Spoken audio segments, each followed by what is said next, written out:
All right, Bryce, welcome to Flying Scot Incorporated. Thank you. What have you learned on your first day? So we're halfway through our first day, and some good feedback we've been hearing back from the people is they seem to love the method that Tyler came up with here for the motor that we have on the back. You have one line to release the pin, another line to raise the motor up. You're good to go, you're sailing.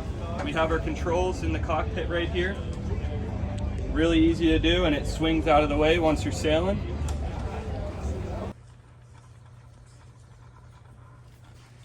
And we're going to drop it over the top. These screws are in the perfect location with the Torqeedo to be captured.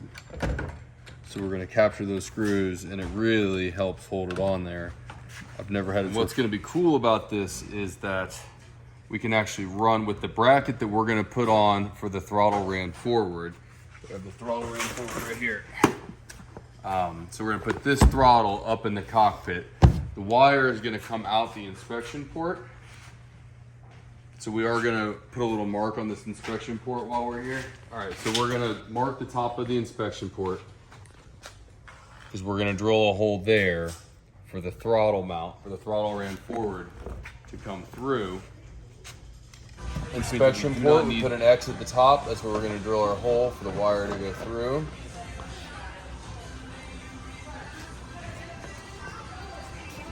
Use a 5/8 inch drill bit. We'll just pad it up here.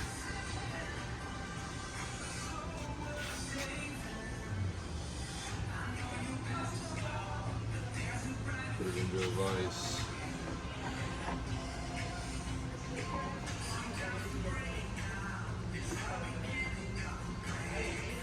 We always build the boats so that the two lines, the two thumb holes are perpendicular. So as long as I know which side I'm drilling on, I know where the middle's at. It's in between the two things. I come in from the inside out. That way I don't hit the lip or anything. Again, this is a 5/8 inch drill bit. Kind of a custom drill bit. You'll have to go to the hardware store maybe to get one of those. And then the same with, well, if you don't have a big countersink, you can just use a knife. Just to kind of taper it. And to get rid of all that slop. Which means that we do not need this tiller extension. In fact, this will be horribly in the way. So we are going to unbolt it. And then this does require a kit, which is here.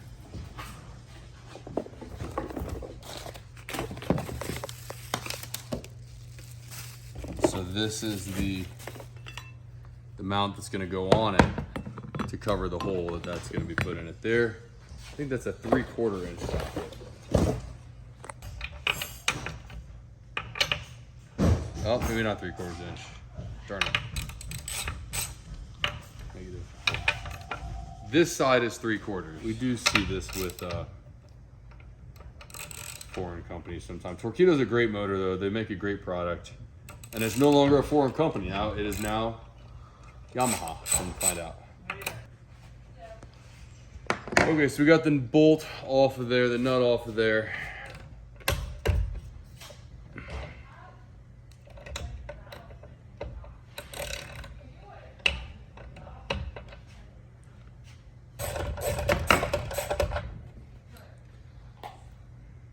At this point,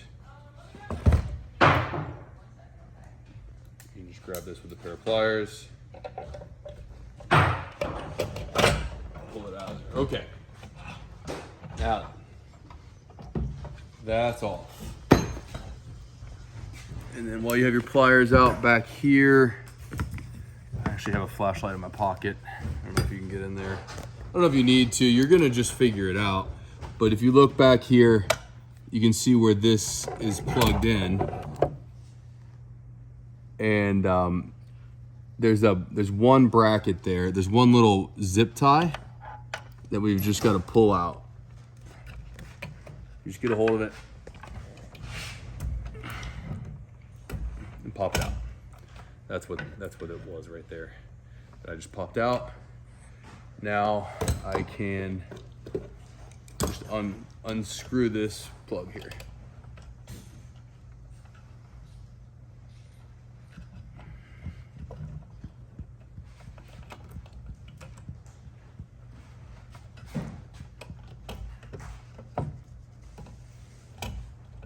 You can cut while I do this.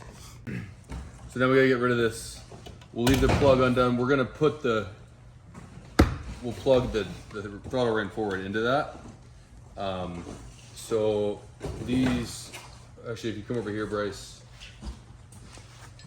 we gotta undo all, there's 3 of them. These, to get this out. And they are very sticky, so my dad would tell me don't force it, but you do gotta force it a little bit here.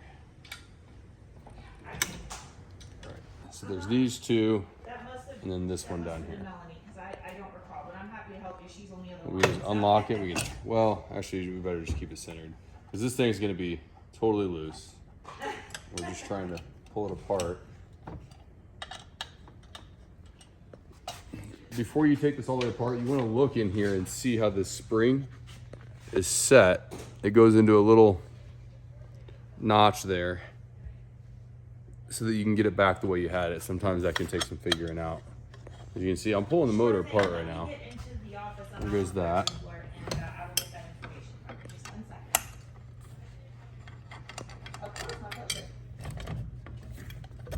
Okay.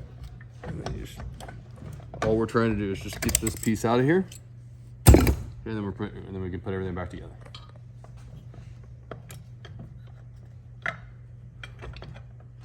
You just want to make sure, like anything that was supposed to be, if there's a little notch here for this rubber piece, you just want to make sure it all gets put back together good. All right, and when you're holding that, make sure that's still spring loaded.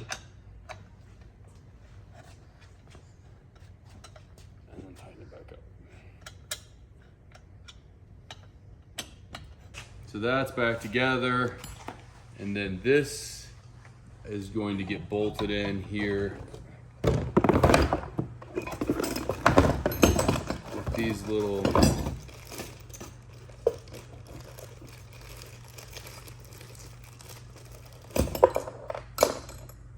guys right here. These nifty, nice little Allen wrenches, and there are instructions for this in the book that came with the motor, actually. The instructions aren't great. All right, so there's this hole that we're gonna use, and then on the inside, there's a hole down, there's a lower hole. And so we're gonna make those, just gonna put it on, make those work.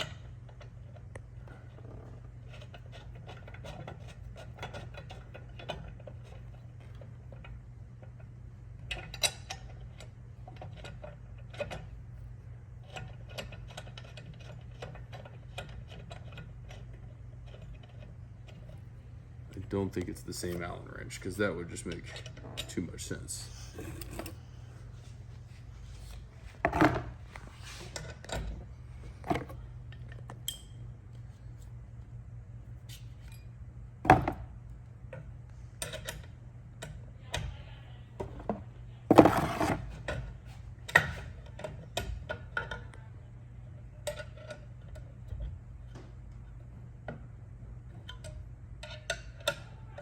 There's another one of those pull tabs.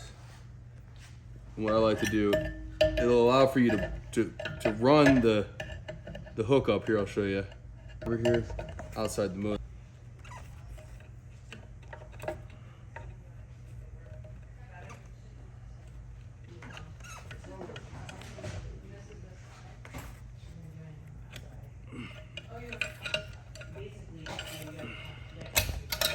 All right, we got it with the flathead screw.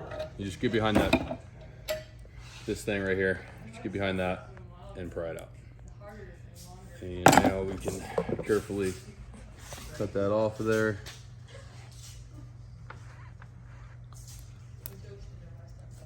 Okay. And the last step is that this is going to come out. This is going to cover the hole here. This will go on the outside of the motor. That way the thing can plug and unplug. There's little slots. If you look in here, there's little slots for those to sit in, for these tabs to sit into.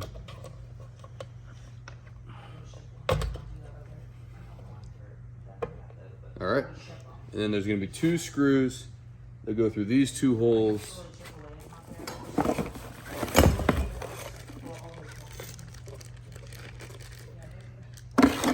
A lot of these parts. This is also the kit for the for a steering wheel. If you wanted to use a steering wheel, it's not really gonna apply on a Flying Scot.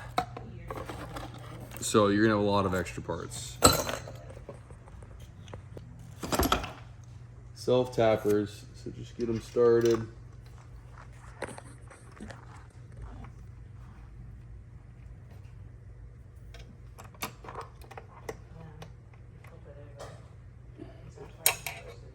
All right. And then just turn them with the...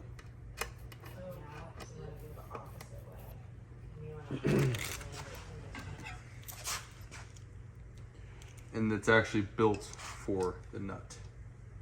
So careful not to lose it, but it's the shape of the nut, so you don't need a wrench. You just need a little teeny tiny Allen wrench here. And tighten itself up. Now for the axle, for this, I've always got to pop into the instruction manual here real quick. All right, here we go. The little washer goes in the back, actually. In the front. All right, so big washer.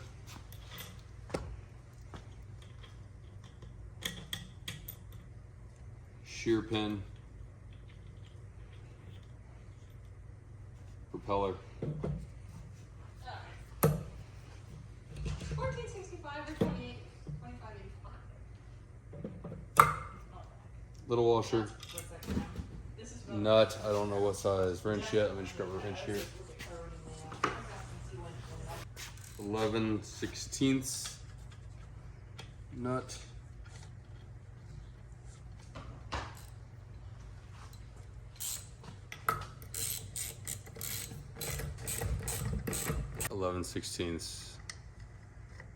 Electrode, dielectrode.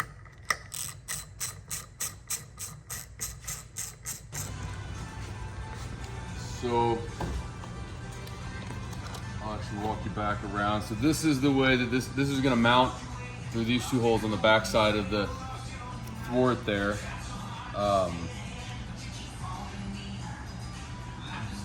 This can go either way. Sometimes it'll kind of fit better one way, like that's a tighter fit that direction. So if you feel like it's a little loose, just flip that around. We're gonna grab all that we need for right now. And we're gonna take these 4 bolts out, and inside the plate, here's the back of the plate, and we're gonna screw that plate to here, kind of at the very front, that way there's room for the wire to come out, and then put the 4 bolts back in. About an inch back.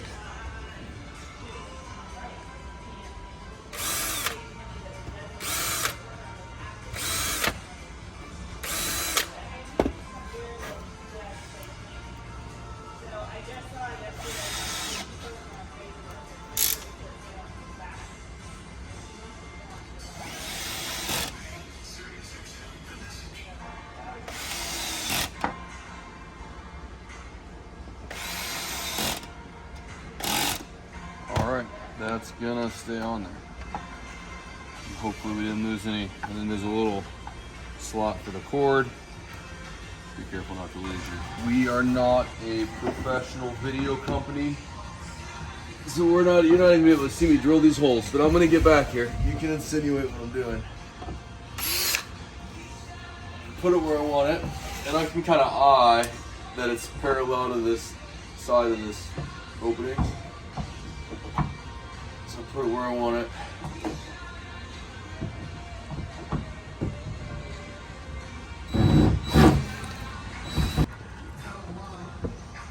I like to put a little caulking in there.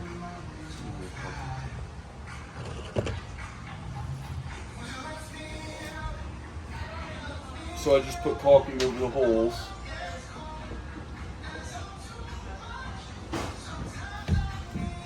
And pre-drill these.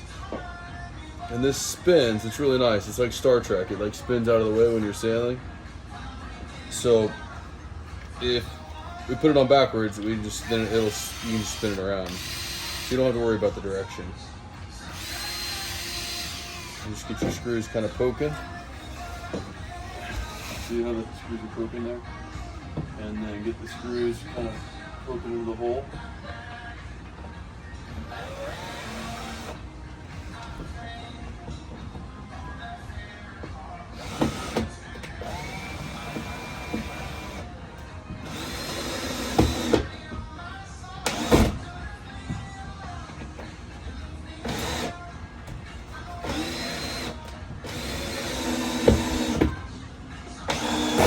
Sometimes what you want to do, to get a little extra tight, is just back it out a little bit.